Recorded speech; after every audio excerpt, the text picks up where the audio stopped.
close your eyes and let us drift back to a time long ago, a time when America was still finding its voice, shaping its character, and learning to live with the vast differences between city and countryside. The 1880s were an age of contrasts, when the bustling streets of growing cities clashed with the quiet rhythms of farm life. To understand what life was really like, we must wander through both worlds, through the noise and clatter of industrial towns, and the stillness of the open fields where farmers worked from dawn until nightfall. In the heart of America's cities, life moved quickly. Imagine walking down a crowded street in New York or Chicago in the year 1885. The sound of horses' hooves striking the cobblestones echoed between tall brick buildings, while carriages and carts rattled by carrying goods to markets. Street vendors called out their wares: roasted chestnuts, fresh bread, oysters on the half-shell. The smell of coal smoke drifted through the air, for factories worked around the clock, and homes were heated with coal stoves. The streets were alive with languages from across the world. Irish, Italian, German, Yiddish, and Polish voices blended together as immigrants crowded into neighborhoods, searching for work and opportunity. Tenement houses rose up along narrow alleys, each packed with families who shared small rooms and lived close to one another. In the evenings, music floated from saloons and theaters, and the glow of gas lamps lit the sidewalks. There was energy, excitement, and possibility in these urban centers, but also hardship, long hours in dangerous factories, poverty, and overcrowding. Contrast this with the countryside, where life followed a slower and more predictable rhythm. Picture a family farm in Kansas or Ohio, or perhaps in the plains of Nebraska. The day began with the rising sun as the farmer stepped out to feed the animals and milk the cows. Horses were harnessed to plows, and fields were tilled by hand and muscle. Children helped with chores, carrying water, gathering eggs, or chopping wood. The home was simple, often built of wood or stone, with 1 or 2 rooms serving the whole family. Light came from kerosene lamps and warmth from a wood burning stove. Meals were prepared from what the family could grow or raise: cornbread, beans, salted pork, and vegetables from the garden. The evenings were quiet, filled with the sound of crickets outside, and inside, the crackle of firewood. Families read aloud from the Bible, mended clothes, or told stories before bedtime. Unlike the cities, where noise never seemed to end, the countryside offered a kind of stillness that wrapped around life like a blanket. Yet neither life was easy. In the cities, factory workers toiled 10 or 12 hours a day, 6 days a week, often for low wages. Children worked in textile mills and coal mines. Their small hands and bodies used to crawl into spaces adults could not reach. Accidents were common, and safety was rarely a concern for employers. In the countryside, farmers faced the unpredictability of weather. A season of drought or a sudden hailstorm could destroy an entire crop and leave a family struggling to survive. Tools were simple, and every task required labor from dawn until nightfall. Yet even with these challenges, there was pride in the work, a sense of independence in living close to the land. Transportation connected these two worlds in new ways. Railroads expanded rapidly in the 1880s, bringing city goods to rural towns and carrying farm produce back to urban markets. A farmer in Iowa could now ship wheat to Chicago, while city dwellers might receive butter or cheese from the countryside. The railroad stations themselves became hubs of life, places where people gathered, exchanged news, and dreamed of destinations far away. For the rural family, the train whistle was a reminder of the wider world beyond their fields. For city people, it was a link to the places where food and raw materials came from. Clothing, too, revealed the differences. In the city, Businessmen dressed in suits, waistcoats, and bowler hats, while their wives wore long skirts, corsets, and fashionable hats adorned with feathers. Even working-class families in cities tried to maintain neat appearances, though their clothes were often patched and worn. In the countryside, clothing was simple, practical, and homemade when possible. Farmers wore denim or wool, women wore plain dresses suited for work, and shoes were often handed down through the family. Sunday, however, was a day when even the poorest families put on their best clothes for church, showing dignity and respect in their community gatherings. Life in the cities brought access to new entertainment. Vaudeville theaters offered evenings filled with music, comedy, and variety acts. Brass bands played in public squares, and newspapers were filled with stories of politics, crime, and sports. Dime novels about cowboys and outlaws flew off the shelves, carried in the pockets of workers on their way home from the factories. Meanwhile, in the countryside, entertainment was simpler and often tied to the seasons. Barn dances brought neighbors together, church gatherings strengthened community ties, and families might spend hours reading aloud by lamplight. The pace of rural life allowed for a kind of intimacy and closeness that was harder to find in the crowded, noisy city streets. The contrasts extended to health and medicine as well. In the cities, doctors were available, though medical knowledge was limited and treatments were often rudimentary. In crowded neighborhoods, diseases like cholera and tuberculosis spread quickly, worsened by poor sanitation and lack of clean water. In the countryside, families relied on home remedies, herbal mixtures, and the wisdom passed down from previous generations. Doctors might take hours or days to arrive by horse and buggy, and many illnesses had to be endured without much treatment. Life expectancy was shorter, and death was a familiar presence, especially among infants and children. Yet, through both urban and rural struggles, communities offered support. Neighbors helped neighbors, whether by bringing food to a sick family in the countryside or sharing what little they had in crowded city tenements. Perhaps the greatest difference was the sense of space. In the city, people lived close together, stacked in apartments, or crowded into boarding houses. Streets were narrow, filled with carts, carriages, and pedestrians. Every sound, hammers from construction, bells from streetcars, laughter from taverns, seemed to echo through the air. In the countryside, the horizon stretched wide and open. Fields of wheat swayed in the wind, rivers glistened under the sunlight, and the sky at night was filled with stars untouched by smoke. Silence itself was a part of rural life, broken only by the wind, the calls of animals, or the creak of a wooden barn door. Even with these differences, city and country were bound together.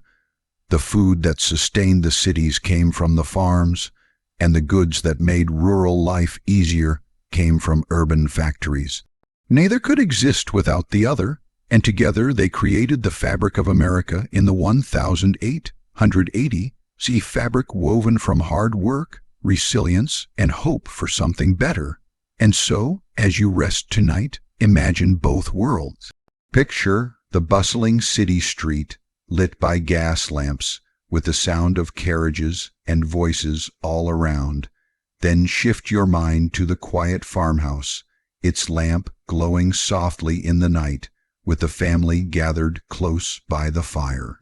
Two very different ways of living, yet both real, both essential, and both deeply human. America in the 1880s was a land of contrasts, and to walk through it is to step into two lives at once: the restless energy of the city and the steady heartbeat of the countryside. Close your eyes and let us drift together into a time when invention began to weave itself into the fabric of daily life. The 1880s in America were not only years of farming, railroads, and crowded city streets. They were also years of remarkable change, as technology crept slowly but powerfully into homes, workplaces, and communities. It was not yet the fast world of electricity and automobiles that we know today, but in this decade, the seeds of that transformation were being planted. The nation was stepping out of an older age and into a future shaped by innovation. Picture for a moment the world before the glow of electricity. Most homes were still lit by kerosene lamps, their yellow flames flickering against wooden walls. Candles burned low during the evening hours, and the soft crackle of oil lamps filled the silence of country nights. Yet, in the 1880s, something extraordinary was beginning to appear. Electric light.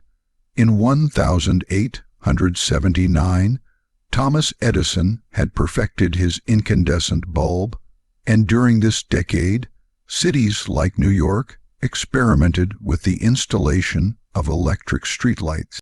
Imagine the awe of citizens who, for the first time, saw darkness pushed away by a steady, glowing lamp powered not by flame, but by invisible energy traveling through wires. At first, it was only the wealthy and the adventurous who could afford such a novelty, but gradually, electric light began to mark the dawn of a new era. Alongside electricity, the telephone began to transform communication. In 1876, Alexander Graham Bell had spoken his famous words, "Mr. Watson, come here, I want to see you." By the early 1880s, telephones were slowly finding their way into businesses, hotels, and the homes of the fortunate few. Conversations that once required letters and days of waiting could suddenly be carried out across miles in real time.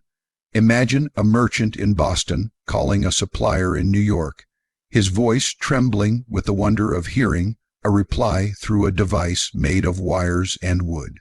For many ordinary families, the telephone still seemed like something from science fiction, but its existence carried with it the promise that human connection was about to change forever. Transportation was another realm of revolution. The railroads, already powerful by the 1870s, reached even greater dominance in the 1880s. Vast networks of steel rails crisscrossed the nation, linking the Atlantic to the Pacific, tying small farming towns to enormous cities. For the first time, a farmer in Kansas could send wheat to Chicago, or a rancher in Texas could ship cattle to the slaughterhouses of the Midwest, knowing that their goods would arrive in distant markets. Towns that had once been isolated suddenly pulsed with new life when a railroad depot was built. The whistle of the train became a symbol of opportunity, of connection, and of the wider world. Passengers could now travel across the country in a matter of days instead of months. The 1880s were a decade when America shrank in distance, not because the land itself grew smaller, but because technology brought faraway places closer together. And yet, for all these marvels, much of the nation still lived in a world that was closer to the past than the future. In rural homes, water was still carried from wells, clothes were scrubbed on washboards, and cooking required chopping wood for the stove. Even in cities, most people had never seen electricity or touched a telephone. Technology was not yet universal. It was uneven in its reach, uneven in its influence, but the promise of it lingered, like the scent of rain carried on the wind before the storm arrives. Factories were alive with new machines. The 1880s were part of what historians call the Second Industrial Revolution, a time when steel replaced iron, when large machines hummed in textile mills, and when inventions reshaped industries. The typewriter became a new tool for business, allowing clerks to produce documents faster and more neatly than ever before. In 1884, a young man named Christopher Sholes developed improvements that made the typewriter practical for offices, and soon the steady click of keys echoed through company buildings. It was here, too, that women began to enter the workforce in new ways, employed as typists and clerks, opening a small doorway toward broader participation in business life. In agriculture, technology crept onto the farms in the form of mechanical reapers and improved plows. The steel plow, perfected by John Deere decades earlier, was now common, slicing through tough prairie soil that once broke wooden blades. Harvesting machines pulled by horses replaced the slow work of scythes, increasing the yield and speed of farming. For farmers, these tools promised more productivity, though they also came with the cost of debt, as many purchased equipment on credit and hoped that a good harvest would repay the loan. Even here, technology was both a blessing and a burden, offering freedom from backbreaking labor, but also binding families to the cycles of banks and markets. Consider, too, the rise of photography. The 1880 saw a revolution in how ordinary people could preserve memories. In 1888, George Eastman introduced the Kodak camera, a small, portable device that used roll film instead of heavy glass plates. For the first time, families could capture their lives in snapshots, preserving faces and places for future generations. Imagine the wonder of a family gathered in their parlor, holding a photograph of themselves, frozen in time, something their grandparents had never experienced. Photography transformed memory, giving permanence to moments that would otherwise fade into stories. Entertainment also shifted with technology.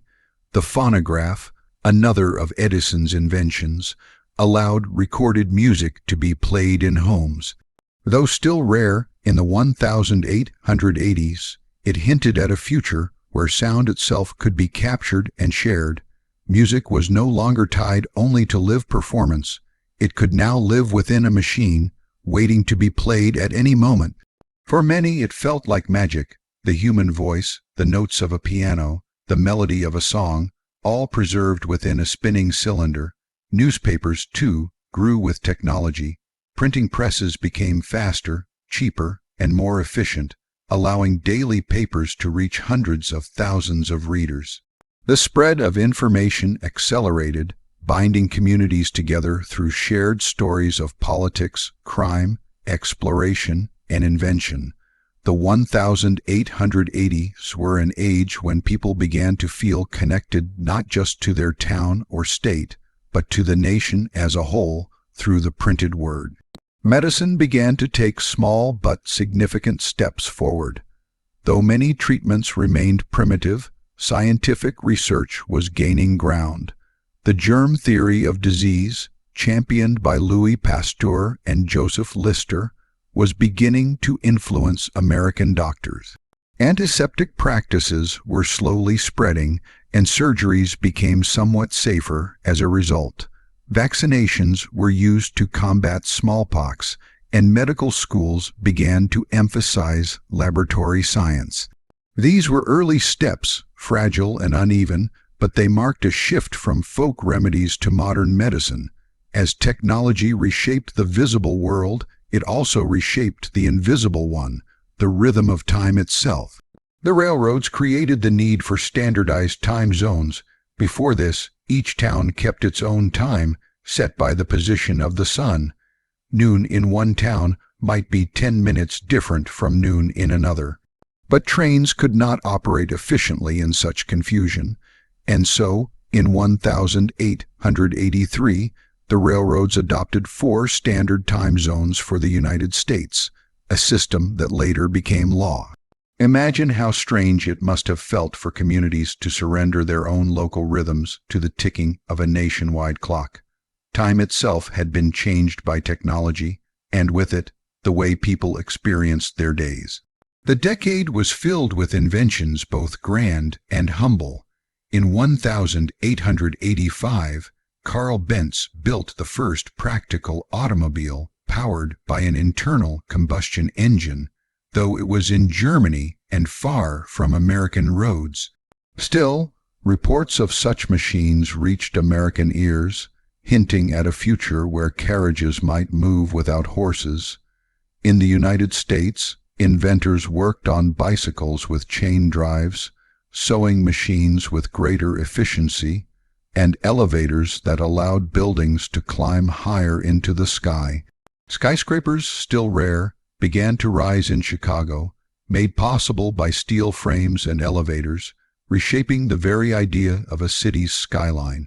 For ordinary people, these innovations were experienced unevenly. A factory worker in New York might ride a horse-drawn streetcar to work, read a newspaper printed on a modern press, and see an electric light glowing in a wealthy neighborhood window.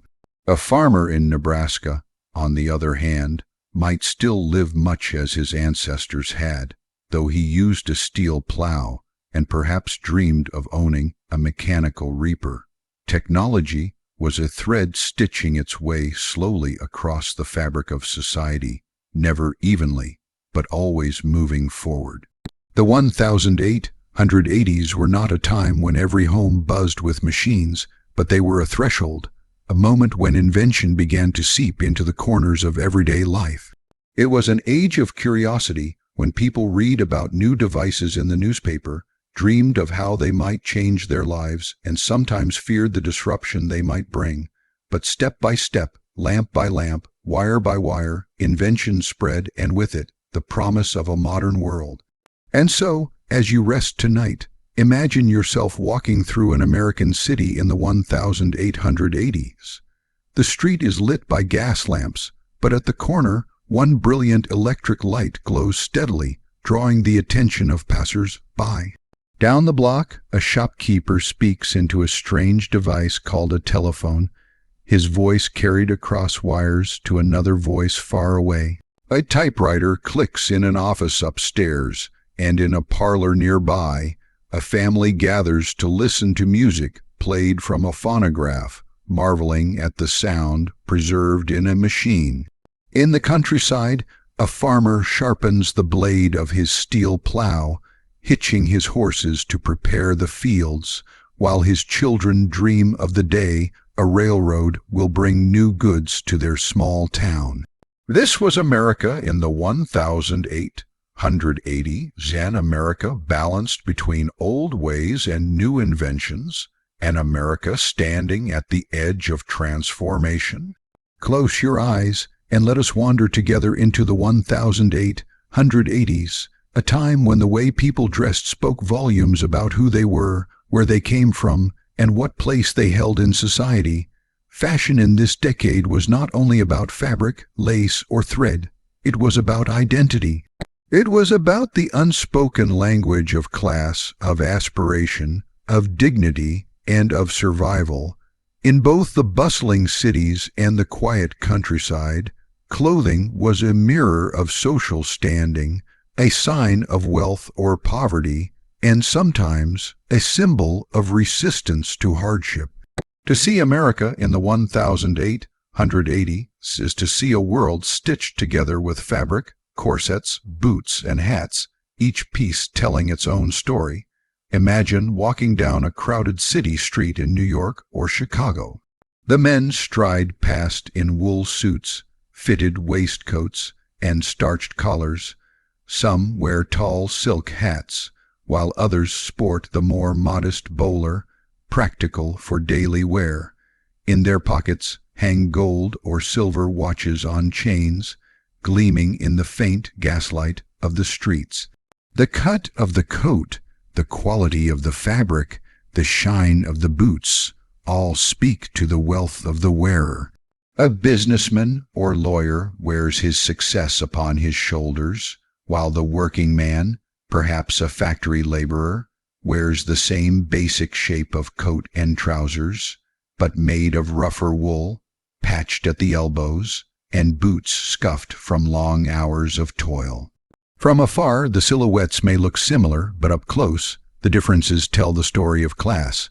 Now shift your gaze to the women who move with careful grace along wooden sidewalks, For the wealthy, fashion was elaborate, almost architectural in its construction. Corsets cinched the waist tightly, creating the hourglass shape that defined the era. Skirts were layered, often with bustles at the back to give volume and shape. Fabrics ranged from silks and satins to velvets, adorned with lace, ribbons, and beads. Hats were decorated with feathers, flowers, and sometimes entire small birds, perched delicately as ornaments above the brim. Gloves were essential, not only as a matter of style, but as a sign of refinement. The wealthy woman's outfit was not only beautiful, but impractical for hard labor. It was clothing meant to display status rather than enable work. But fashion was not only for the wealthy. Working class women, immigrants, and those in rural communities dressed very differently. Their clothing was practical, often homemade, and worn until it frayed. Dresses were made of cotton or wool, plain in color, sometimes dyed with natural shades of brown, gray, or blue. Aprons were tied over the skirts to protect them while cooking or working, and shawls provided warmth against the cold. The working woman's boots were sturdy, meant for walking long distances or standing for hours. Though simpler, these clothes were no less meaningful, for they carried within them the marks of resilience, the pride of cleanliness, and the careful mending of hands that valued every scrap of fabric. Children, too, reflected the divide between city wealth and poverty. In affluent families, boys were dressed in tailored suits, sometimes with short jackets and knickerbockers, paired with polished shoes and caps. Girls wore dresses trimmed with lace and ribbons, their hair curled and tied with bows. In poorer households, children wore hand-me-downs, often patched and ill-fitting, clothes passed down from older siblings, shoes worn long past their prime. Many children in working families did not own more than 1 or 2 sets of clothing, saving their better garments for Sundays and church. Yet even the poorest families, whenever they could, tried to present themselves with dignity on the Sabbath, donning their best clothes as a way of honoring the day and showing respect to their community. The countryside told a quieter story of fashion, one less influenced by European trends and more by necessity. Farmers wore denim overalls, wool trousers, and shirts rolled at the sleeves. Hats were wide, brimmed, protecting against the sun, and boots were worn thick with mud and dust. Women wore dresses cut for ease of movement, plain and serviceable, often made at home from fabric bought in general stores. Sewing was a vital skill, and many households owned treadle sewing machines, allowing them to create and repair clothing without relying on expensive shops. In the evenings, women might mend by lamplight, patching worn knees, sewing buttons, or altering garments to fit growing children. Clothing was not discarded casually. It was valued, repaired, and reused until the fabric itself gave way.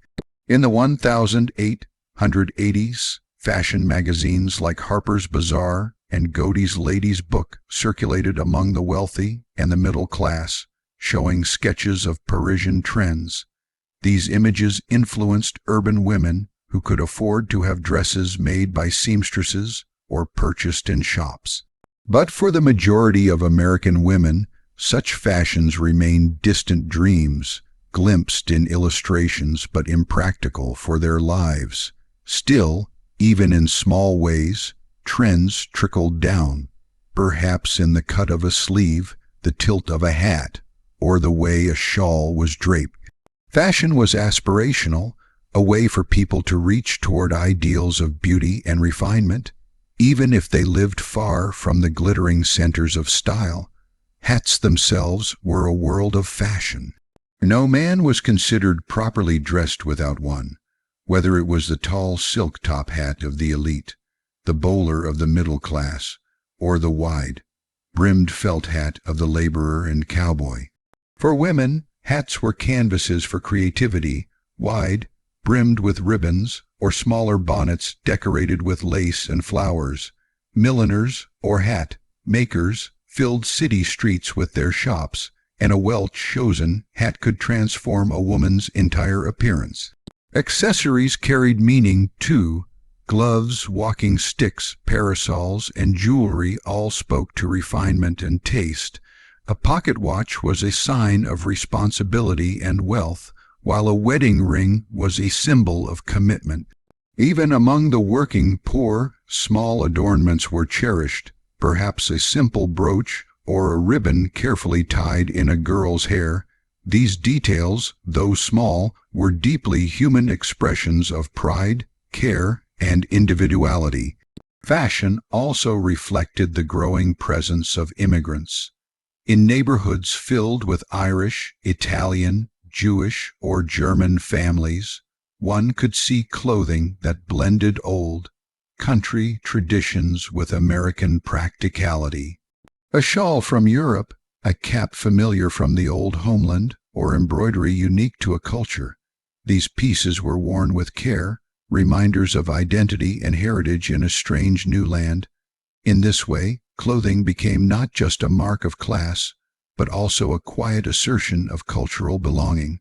The differences in fashion between classes sometimes drew criticism and conversation. Social reformers noted the extravagance of wealthy women's clothing, while many working families longed for even a fraction of that comfort. Yet at the same time, clothing was one of the few ways individuals could control how they were seen. Even a poor man with only one suit would press it carefully for Sunday, standing taller among his neighbors, showing that dignity did not require wealth. Clothing, in all its forms, was tied to self-respect. As the decade wore on, small technological changes touched fashion, too. The invention of synthetic dyes made brighter colors more available and affordable, while sewing machines allowed garments to be made faster than before. Ready-made clothing, though still limited, began to appear in department stores in larger cities, making stylish clothing more accessible to the middle class. For the first time, people could purchase garments already sized and fitted, rather than having every piece tailored individually. This shift hinted at the rise of modern consumer culture. In every detail, fashion told the story of 1880s America. It spoke of the divisions between rich and poor, city and country, immigrant and native born. It showed aspiration, pride, and sometimes despair. Yet across all these differences, there was a shared human desire to clothe oneself with dignity, to present to the world an image of worth, and to hold on to beauty even in the midst of hardship. So, as you rest tonight, picture the many garments of this decade. Imagine the silks of a wealthy lady rustling as she walks down a city street, her hat adorned with feathers, her gloves pristine. Imagine the sturdy wool coat of a working man, patched at the elbows but worn with quiet pride as he heads home from a long shift at the factory. Picture the farmer's overalls, worn thin at the knees, dusted with soil, a symbol of honest labor. And picture the child's dress, patched but clean, tied with a ribbon that perhaps was once a mother's treasured adornment. All of these threads wove together the fabric of American life in the 1880s. Fashion was more than clothing. It was identity, it was class, it was history, written not in ink, but in fabric and form. And now, as you drift deeper into rest, let the silks and wools, the hats and shoes, the ribbons and laces of the past fold gently into your dreams, carrying you into the quiet sleep of another time. Close your eyes, and let us step quietly into the world of America in the 1880s, not through its factories, its farms, or its railroads, but through its music, its books, its gatherings, and its stories. To understand how people lived then, we must not only look at what they wore or how they worked, but also how they found joy, how they filled their evenings, how they sought laughter, companionship, and inspiration. Entertainment and culture in the 1880s were woven from simple pleasures and growing industries of performance, from old traditions and new inventions, from the voices of neighbors gathered around a piano to the bright lights of vaudeville theaters that filled the cities with music and applause. Imagine, if you will, a family gathered in their parlor on a winter's evening. The kerosene lamp glows on the wooden table. The fire in the stove crackles, casting a soft warmth across the room. In the corner stands a piano, polished though modest, perhaps purchased through careful saving. One of the daughters, her fingers still learning, plays a tune while her siblings gather close, singing softly together. Music, in this way, was not only entertainment but a shared language within the home, a way of bringing voices together, weaving harmony into the fabric of family life. Not every home could afford a piano, but where one existed, it became the heart of evening gatherings, a source of both pride and comfort. For those who lived in the cities, the options stretched wider. Vaudeville was becoming the great popular theater of the 1880s. In towns across America, stages filled with variety shows, comedians who told jokes and performed slapstick, singers who carried ballads, jugglers and acrobats, dancers, magicians, and animal acts. The beauty of vaudeville was its inclusivity. There was something for everyone, no matter one's taste. Tickets were relatively affordable, and workers, clerks, and families alike filled the theaters, escaping for an evening into a world of light and sound. Picture the hum of a crowded hall, the smell of smoke and perfume, the laughter rising in waves as a comedian slipped on a banana peel or told a witty story. These shows were not quiet or elite. They were noisy, communal, and full of life, embodying the restless energy of the cities. But entertainment was not only in the theaters. Street performers filled the urban landscape. On corners and in squares, musicians played fiddles, banjos, and flutes. Children watched died as organ grinders cranked out melodies from their boxes, sometimes with monkeys dressed in tiny suits collecting coins. Ballads were sung in the open air, and newsboys shouted headlines, their cries adding rhythm to the streets. Culture was not something distant or reserved. It was in the noise, in the music, in the very pulse of daily life. Books and literature were treasures of the time. The 1880s were years when Mark Twain's wit and storytelling captivated readers, when the adventures of Huckleberry Finn carried them down the Mississippi River, offering laughter, reflection, and a mirror of society's struggles. In cities and towns, people passed books hand to hand, borrowing from friends or libraries, savoring the chance to escape into stories. Dime novels were cheap and wildly popular, selling tales of cowboys, outlaws, sheriffs, and the untamed frontier. For a few cents, a worker could hold in his hand the thrill of the Wild West, reading about shootouts and adventures beyond the horizon. These books often exaggerated and romanticized reality, but they fed the nation's imagination, turning figures like Billy the Kid into legends. Newspapers were another form of daily entertainment and cultural connection. With advances in printing technology, papers could be produced more quickly and more cheaply, spreading news, stories, cartoons, and serialized novels to a growing readership. Families read them aloud in the evenings, neighbors discussed headlines, and children clipped illustrations to paste into scrapbooks. In these pages, the nation discovered not only politics and crime, but also human interest stories, advice columns, and the latest developments in invention and science. Reading, whether of books, dime novels, or newspapers, was a shared cultural practice that united people across class and region. Public lectures and gatherings also held a central role. In towns and cities, lecture halls filled with citizens eager to hear speakers discuss literature, science, politics, and philosophy.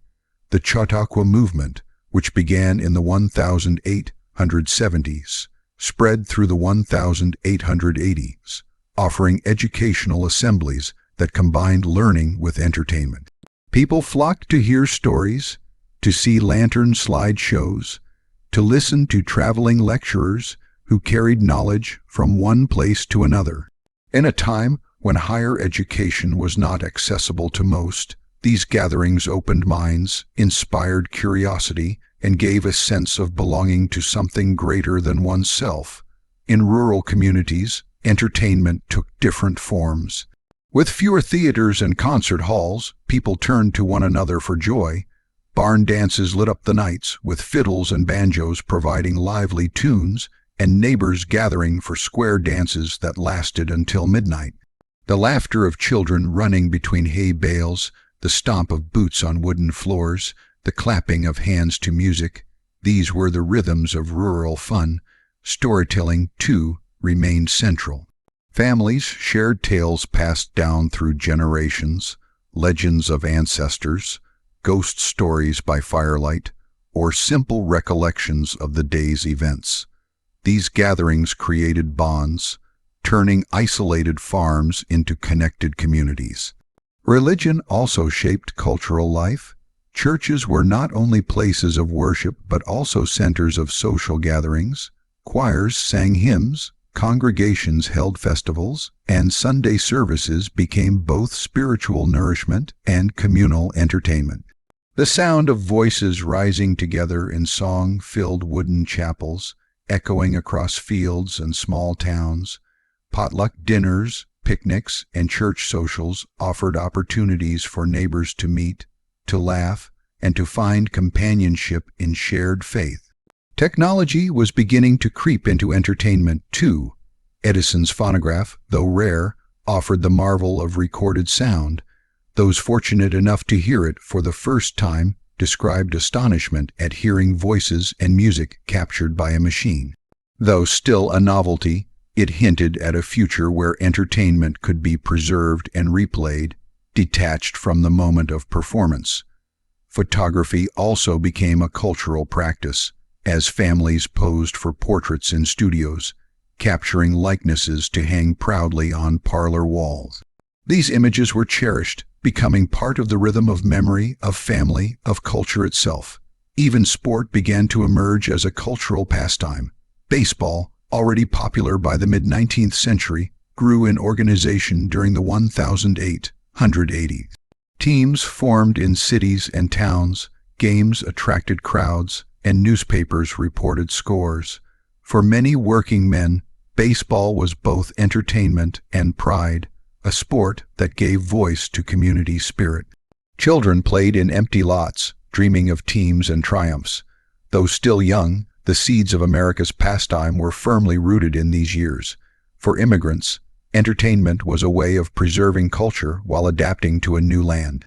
In neighborhoods across New York, Boston, and Chicago, one might hear traditional songs sung in Italian, German, or Yiddish, filling tenements with echoes of distant homelands. Festivals brought foods, music, and dances from abroad, transforming city blocks into celebrations of heritage. These moments of culture were more than entertainment. They were survival, reminders of identity in a world that often demanded assimilation. If you listen closely to the echoes of the 1880s, you can hear the many sounds of culture and entertainment blending into one tapestry. The laughter in vaudeville halls, the solemn hymns in church choirs, the music of fiddles in barns, the turning of pages in a dime novel, the shouts of children playing ball in dusty lots, the applause in lecture halls, the scratch of a pen writing stories to be read by lamplight. Entertainment was not a distraction, it was life itself, the way people found meaning and joy, the way they shared themselves with others. And now, as you drift deeper into rest, imagine yourself walking slowly through these different worlds of the 1880s. Step into a theater filled with laughter and clapping, then into a quiet parlor where a family sings by the glow of a lamp. Step into a barn dance where boots strike the floor in rhythm, then into a church where voices lift together in hymn. Step into a city street where newspapers flap in the breeze and organ grinders play their melodies, then into a farmyard where stories are told by firelight under the stars. In every corner there is culture. In every voice there is entertainment. In every song, story, and gathering there is the heartbeat of a nation alive with spirit. So let those voices carry you now, softly and gently, like music at the edge of sleep. For the 1880s were not only years of work and hardship, they were also years of laughter, of music, of shared dreams, and in that balance, in that weaving of toil and joy, lies the true story of what it meant to live, to hope, and to be human in America long ago. Close your eyes and imagine stepping back into the year 1880, into an America both proud of its progress and troubled by its divisions. The nation was just 15 years removed from the Civil War, and though the wounds of battlefields had healed in landscape, the scars on society were still visible. Trains that crisscrossed the land brought prosperity to some and exhaustion to others, for every shining rail carried the weight of countless hands who had laid them down. Behind the gleam of new cities and the noise of industry, there were lives lived in struggle, voices that spoke of inequality, hearts that endured hardships. To walk gently through this world is to see not only the glitter of invention and culture, but also the shadows where many labored, longed, and hoped for something better. In the South, African Americans lived with the weight of promises unfulfilled. The Civil War had ended slavery, but the Reconstruction era had given way to something harder to bear: the slow tightening of restrictions, the rise of Jim Crow laws, and the harsh reality of segregation.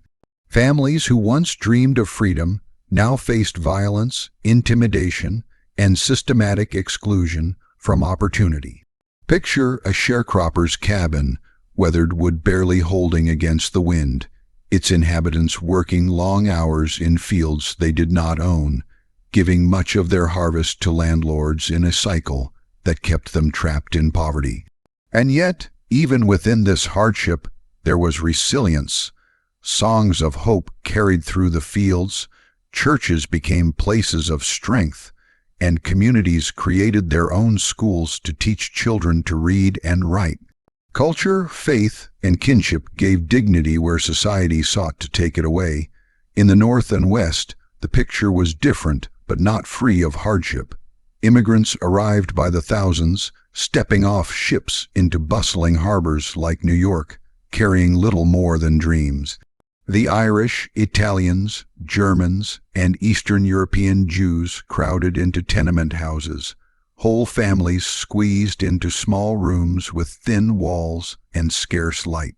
Life was loud, full of the cries of peddlers, the laughter of children playing in narrow alleys, the clang of factory bells calling workers to endless shifts. The inequalities were stark. Wealthier families lived uptown in houses of stone and glass, while blocks away the poor struggled in crowded quarters, and yet, even in the poorest streets, there was determination. Men worked in factories, women took in laundry, children sold newspapers. Every coin saved was a step toward survival. Labor itself was a theater of inequality in the 1880s. Factories demanded long hours, 10, 12, sometimes 14 a day. There were few protections, few laws to shield workers from danger or overwork. Children as young as 8 or 9 worked in textile mills, their small hands quick at fixing threads, their bodies growing tired in the noise of machines. Men labored in coal mines, descending each day into the darkness, lungs filling with dust, wages often just enough to buy food and pay rent to company-owned housing. Women found employment too, many in garment factories, stitching clothing from dawn until dusk, often for meager pay. These inequalities gave rise to labor movements, strikes, and protests, but they also caused fear. for striking meant risking not only wages but sometimes life itself. The Haymarket Affair in 1886 became a symbol of the tension between workers and authorities, an event that left its mark on the labor struggle. For women, the 1880s were years of slow but steady steps toward change. In most states, women could not vote, and their opportunities for education and work were limited. Society often confined them to the domestic sphere, expecting obedience, modesty, and silence. Yet women began to push against these boundaries. Some became teachers, writers, or reformers. Groups advocating for women's suffrage grew louder, calling for equal rights at the ballot box. Others turned their energy toward social reforms, founding charitable organizations, settlement houses, and movements against alcohol. Picture a parlor meeting, women gathered around with pamphlets and pens, discussing the future with determination. It was not yet the age of victory, but the seeds were planted, and their voices began to rise. Inequality was also etched deeply into the experiences of Native Americans. By the 1880s, many tribes had been forced onto reservations, their lands taken by settlers, their traditions suppressed. The government pursued policies aimed at assimilation, sending Native children to boarding schools where they were forbidden to speak their languages, forced to cut their hair, and taught to abandon their heritage. These efforts caused generational pain as cultures were fractured and families torn apart, yet traditions survived in secret, carried in stories told by firelight, in dances performed quietly, in songs whispered from parent to child. Even under pressure, identity endured. Across the Pacific, Chinese immigrants faced particular hardships. They had helped build the railroads, their labor vital in linking East and West, but by the 1880s, they were met with hostility and exclusion. The Chinese Exclusion Act of 1882 barred further immigration and deepened prejudice. Communities were harassed, denied rights, and driven from towns. Still, in places like San Francisco, Chinatowns formed, vibrant enclaves where traditions, foods, and festivals preserved a sense of home. Lanterns glowed in narrow streets, dragon dances filled the air with color and rhythm, and temples offered solace in a land often unwelcoming. The inequalities of wealth and class were stark. The 1880s are sometimes called the Gilded Age, a term that captures the thin layer of gold that covered the surface of society while beneath lay deep disparities. Industrialists and financiers grew unimaginably wealthy, building mansions with ballrooms, stained glass, and libraries filled with rare books. Their parties glittered with music and champagne, but for the vast majority, life was far simpler and often harsher. Workers rented small rooms, ate simple meals, and lived day by day. To walk from one neighborhood to another in a city like New York was to pass from opulence to poverty within a few blocks. The contrast was striking, and it shaped the tensions of the era. Yet even amidst these divisions, there was humanity. Neighbors supported each other, immigrant communities built networks of care, African American churches provided education and strength. Women organized societies to feed the poor and care for children. The inequalities were heavy, but they were met with resilience, with determination, with hope that the future could be more just. If you listen carefully to the voices of that time, you will hear many tones. You will hear the laughter of wealthy families hosting dinners, the clatter of silverware against fine china. You will hear the cough of a factory worker at the end of a long shift, the sound of boots on cobblestones as men walk home tired and hungry. You will hear the voices of women reading speeches by lamplight, calling for rights that seemed far away.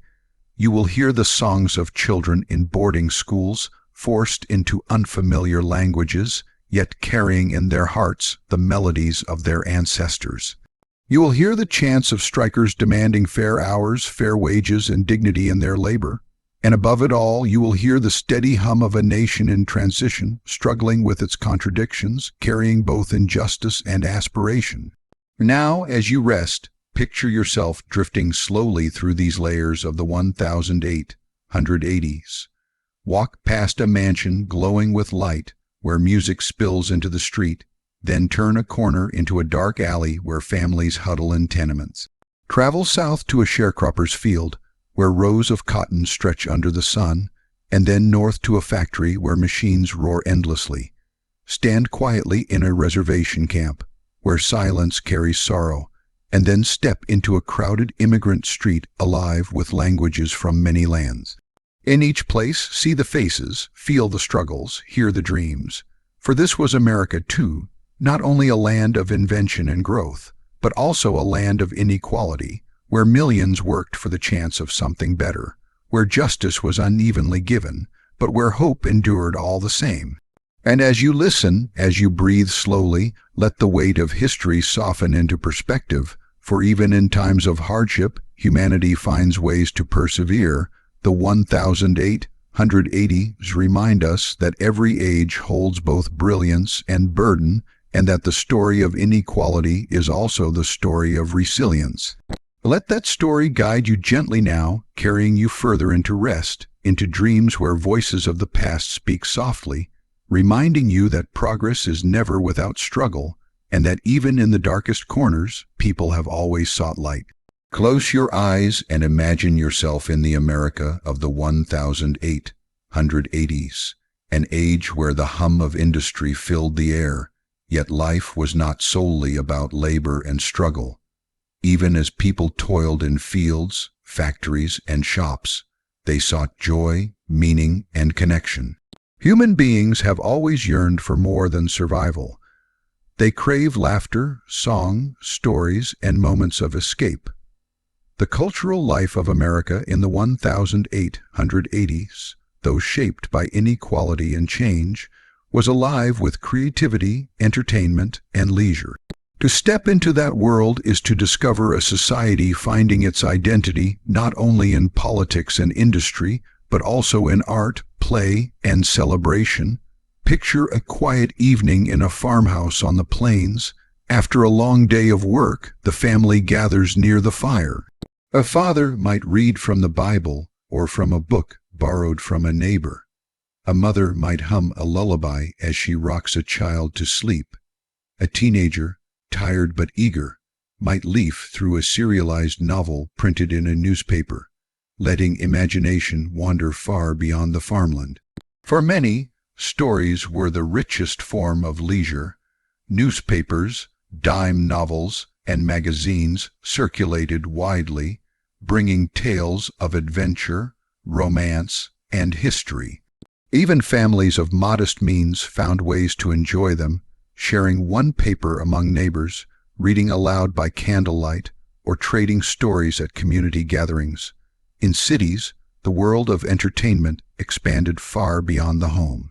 Theaters glowed with gaslight, drawing crowds eager to see plays, comedies, or musical performances. Actors toured from city to city, and audiences filled the seats, dressed in their best attire.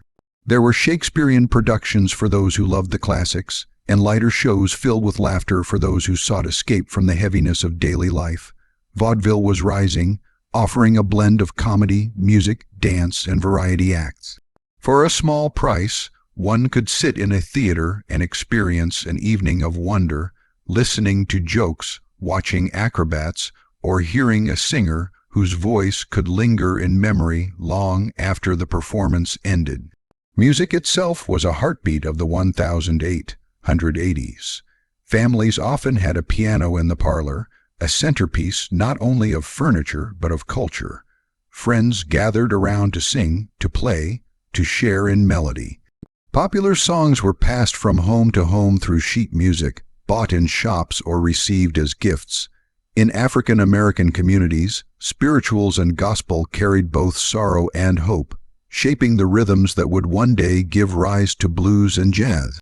Immigrant neighborhoods echoed with the music of their homeland, Italian operatic tunes, Irish ballads, German folk songs, all blending slowly into the great mosaic of American sound. Music connected people to their roots, to their faith, and to their dreams. On warm days, leisure moved outdoors. Parks in growing cities offered green spaces where families could stroll, children could play, and couples could walk quietly beneath trees. In places like New York, Central Park became a haven for fresh air and rest, a place where one could momentarily leave behind the noise of streets and factories. In smaller towns, fairs and festivals brought communities together. County fairs were not only about agriculture but also about entertainment. Ferris wheels had not yet risen into the sky, but there were games, contests, food stalls, and laughter. Bands played lively tunes, children ran with sweets in their hands, and neighbors caught up with one another's lives. For many, religion shaped cultural and social life. Sunday was not only a day of rest but also of community. Churches were central, not only as places of worship, but as spaces for gatherings, potluck meals, and social events. Hymns filled the air, and sermons were followed by conversations, friendships, and courtships. Faith communities organized picnics, choirs, and holiday celebrations, weaving spiritual life into leisure. Christmas traditions were expanding, with decorated trees, small gifts, and songs spreading joy in homes. Thanksgiving meals brought families together around tables filled with the fruits of the year's labor. Sports and physical activity also grew in popularity. Baseball was emerging as America's pastime, with local teams forming in towns and cities. Games were simple affairs, but they drew enthusiastic crowds. Young boys played in fields with homemade bats, dreaming of victories. Professional leagues were taking shape, and newspapers carried reports of matches, making heroes of players whose names echoed in the growing world of sports. Boxing drew attention too, though often with controversy, as it was sometimes banned but still widely followed. Horse racing attracted crowds, mixing sport with spectacle. These events gave people something to cheer for, something beyond their daily grind, a shared excitement that lifted spirits. Literature and art reflected the complexity of the age. Writers like Mark Twain captured the humor and contradictions of American life, with stories that mixed laughter and sharp truth. Louisa May Alcott continued to inspire readers with tales of family, love, and perseverance. Poems, essays, and serialized novels filled magazines, feeding imaginations. Artists painted landscapes that celebrated the vastness of America, from mountain ranges to rural scenes, helping people see beauty in the land around them. Portraits captured likenesses, while photographs, still a relatively new technology, preserved memories of families, children, and significant events. To have a photograph taken was an event, often requiring careful poses and long exposure times, but the result was treasured, framed, and passed down. Travel was itself a form of leisure, though limited mostly to those with means. Railroads made journeys faster, linking cities and towns across great distances. For the wealthy, vacations to seaside resorts or mountain retreats offered escape and luxury. For others, a short trip to visit relatives or a ride into the countryside brought refreshment. Trains became more than transportation. They became a symbol of possibility, of adventure, of seeing beyond one's immediate world. Leisure also lived in the small details of everyday life. Sitting on a porch in the evening, listening to the sounds of crickets and the distant whistle of a train. Sharing a meal with friends and neighbors, laughter rising with the clink of dishes, reading poetry aloud under lamplight, children chasing fireflies on summer nights, their hands glowing softly as they cupped the tiny lights before setting them free again. Women gathering for sewing circles, not only to stitch but to share stories, to encourage one another, to build bonds of friendship. Men gathering in saloons, playing cards, telling tales, debating politics. These simple pleasures wove the fabric of community. The 1880s also brought curiosity for the future. Science and invention fascinated the public. Demonstrations of electricity, of telephones, of typewriters, drew crowds who marveled at human ingenuity. World's fairs and expositions displayed progress, offering both education and entertainment. To walk through such an exposition was to glimpse the wonders of invention and to imagine a world transformed. These experiences blended leisure with awe, leaving visitors inspired by what humanity might achieve. And yet, leisure was not evenly shared. The poor often had little time for play, their hours consumed by labor. Yet even they carved out moments of joy, children playing games with marbles or hoops, families attending church socials, neighbors gathering to share a song. The resilience of the human spirit shone through in these small, simple pleasures. For those with wealth, leisure could mean travel, opera, fine art, and lavish parties. For others, it meant music in the streets, dances in barns, and stories told by firelight. Both grand and humble, leisure gave people space to breathe. As the 1880s drew onward, America's cultural life blended tradition and change. Immigrant songs joined with local ballads, European literature mingled with American voices, and folk games slowly gave way to organized sports. The stage echoed with laughter, parlors with piano tunes, fields with cheers of baseball. It was an era when entertainment was both simple and rich, woven into the rhythm of daily existence. Now, as you rest and listen, imagine drifting through this world of the 1880s.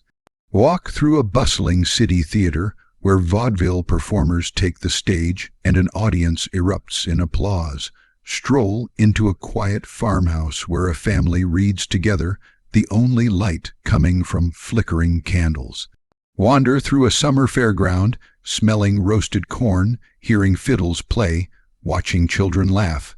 Step into a parlor where friends sing around a piano, voices rising gently in harmony. Picture yourself in a park, watching couples stroll arm in arm, while children sail toy boats on a pond. See the pages of a novel turning slowly, hear the soft notes of a hymn, feel the joy of small and grand gatherings alike. In this, you touch the heart of the 1880s, not just the struggles of work and inequality, but the beauty of leisure, the strength of culture, the resilience of joy. For even in times of hardship, people have always found ways to laugh, to sing, to create, and to dream. That is the story of humanity, always seeking light, always finding comfort in shared songs, shared games, and shared stories. So let the images of this time drift with you now. Let the sounds of violins and laughter echo faintly as you close your eyes. Let the warmth of a candle-lit parlor or the glow of lanterns at a fair carry you gently into rest. For the cultural life of the 1880s was not only history, it was humanity, alive with the same longings we carry today. And as you drift further into sleep, know that every age, including your own, is made richer not only by work, but by the simple and timeless joys of art, of leisure, and of love.